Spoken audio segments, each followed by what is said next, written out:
江心苑真的是什么都能吃到呢！家人们，看这一串有多大，又能吃烧烤，还能吃炒米粉，还能吃大盘鸡。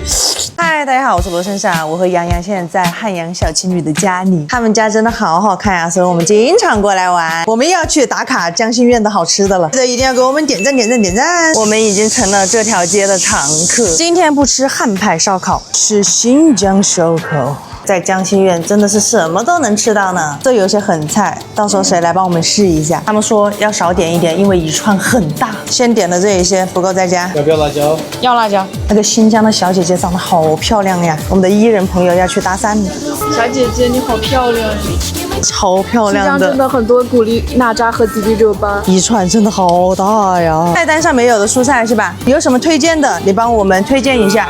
这个还有这个辣椒还不错，跟我们就少烤几串吧，这样搞个2串，你们觉得有特色的？是可以的。老板，你们是新疆哪里的？新疆和田的。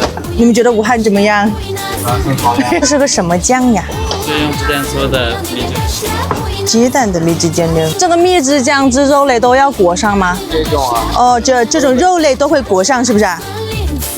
好香啊！认真烤串的男人太帅了。第一波上的是素菜，好香。豆皮卷的辣椒，好吃。豆皮烤的很焦，辣椒又非常的多汁，而且还很有特色，很香，好吃的。这一次还包的是金针菇。干杯。金针菇好甜呐！江心苑好吃的烤素菜在这里，我觉得他们家的菜都很有特色。这群人都太哀了，在这边没有什么存在感。他刚烤的时候我就很想说，老板你们嗨一点吧，不然没有生意的。这一次包的是香菜，这个豆皮烤的好好吃啊！香菜好香，它素菜的味道调得很好，卷那个青椒金针菇的会更好吃一点。哇！又能吃烧烤，还能吃炒米粉，还能吃大盘鸡。你们先捞吧，先捞吧，我用这个盘子吃。上次他们炒的米粉里面有馕，这一次的没有。开胃，辣，很爽，弹弹滑滑的，肉一上来狗狗都不行了啊！哇！家人们，看这一串有多大，点一串就够了。饭量小的2个人1串也够。那你大葱烤的好多汁啊，还甜甜的。他们的那个调料跟我们这边还是会有点不一样的。它上面裹了那个新疆蜜汁酱料，好大一块肉，烤的还挺嫩，闻到会有一点点那个膻味，但吃起来的时候就还好，可以接受。每人吃了烦了。喜欢吃新疆羊肉的肯定会爱的。这一大串吃的也太过瘾了吧！羊腰子一串上面有3个，找个照我就点1份的。但它比羊肉好接受，对我而言。肥的地方它是有点弹弹的，有点爆汁。它这个还过来还点那个羊臊，我都冒着。你刚洗的时候，你这做这个样子把我喝死了。我就觉得这个量太大了，真的得人过来吃。你们2个人不行，太大了。瘦肉1人1串就够了。哎呀，好吃。我们还是喜欢吃那种稍微瘦一点的。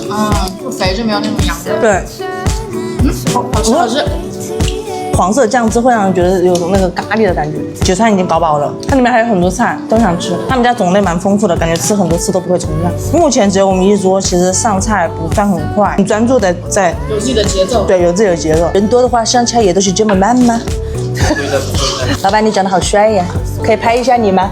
拍一下，哎，大家都喜欢帅哥，我都忘记还点了个秋刀鱼，我的天呐，东西好多啊！秋刀鱼的滋味，我超爱个新疆的烤馕。他们说那个平菇特别的好吃，底下是什么？香菜。吃烤馕，烤的不是很焦的那种。我们去新疆20天，印象最深的就是吃烤馕，而且一定要吃喀纳斯景区里面10块钱一个的那个大烤馕。这次和上次有什么区别？上次脆一点。吃一下这个平菇有多好的吃。有多好的吃。平菇真好吃，我靠，说不出来是怎么好吃法。他们家的素菜都很甜。完蛋了，我们忘记我们还点了啊！羊肉串这一把真的是把我给吃香了，这是一脸的麻糊子。我天哪，我们点了一个大份的大盘鸡，去青土掉红辣椒，中份的记得点。怎么又闻到有股咖喱香？先切个土豆，好吃。土豆好好吃，这真的很下饭哎。完蛋了，我觉得他们的菜比烧烤更好吃。这个好好吃。土豆还好吃，鸡肉会稍有点柴哎。灵魂吃法，用馕蘸这个汁。今天这一顿吃的实在是太爽了。郑学院你还多少惊喜？最后漂漂亮亮的洋葱辣子串也上来，两边是素，中间一坨肉。他们家的青椒怎么可以这么好吃？皮鸭子。洋葱好解腻啊！这个串应该早点上，你们再晚一点带我们来吃啊，太频繁了，我们在这里都要出名了。